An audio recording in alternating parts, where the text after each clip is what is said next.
Good morning. Welcome to Melissa Chambers Consulting Wednesday Words of Wisdom. I hope everyone is having a good week. And I hope everyone is having a good week. It's a beautiful morning so far. I want to talk briefly today about educating yourself. And when I say educating yourself, I guess so much of just aging in general,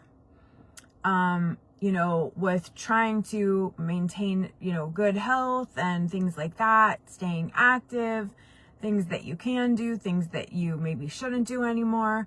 But specifically there's a whole bunch of education just for that, just for aging, healthy aging. But specifically with dementia care, it is so important. A lot of people, they still have trouble understanding what I do to help families. And education is so important with any sort of dementia diagnosis. Just understanding what is happening with the brain. It is a disease of the brain. And so why is our loved one doing what they're doing?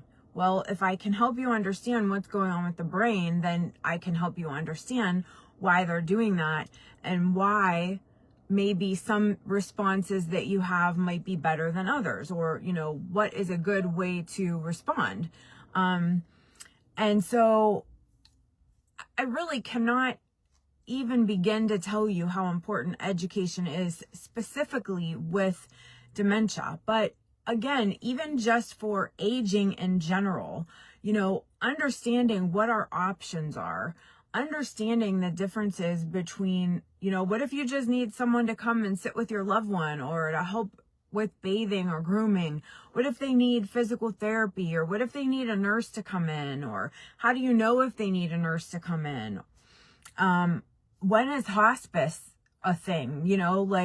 Everybody is so concerned about the word hospice that we don't take a second to understand what it is, because we just think automatically as soon as we hear it that it means our loved one is going to die in a week and they're not ready for that. Well, that's not what hospice is.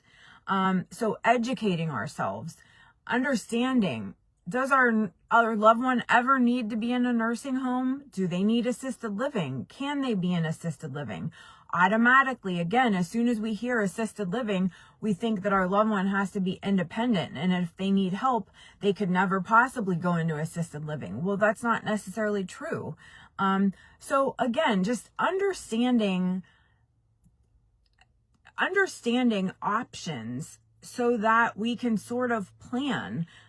We'll never be able to plan every step of the way what needs to go on. We can't plan our lives out to that extent, because especially with dementia, things don't ever go usually according to plans. But at least we can be prepared with options. At least we can understand what the options are. So when something happens, we can say, okay, well, I know I need this, or I know I need this.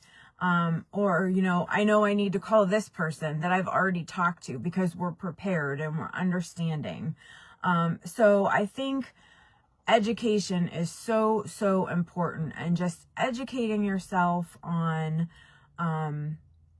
options and on the disease and understanding what is happening. It's so important, and it helps us to be a better caregiver. All right. Well, that's all I have for today. Hi, Gabby. Good morning. That's all I have for today. So I hope that you have a good day, a good week. It's a long Labor Day weekend, so I hope you have a good Labor Day, and I will see you next week. Thanks. Bye.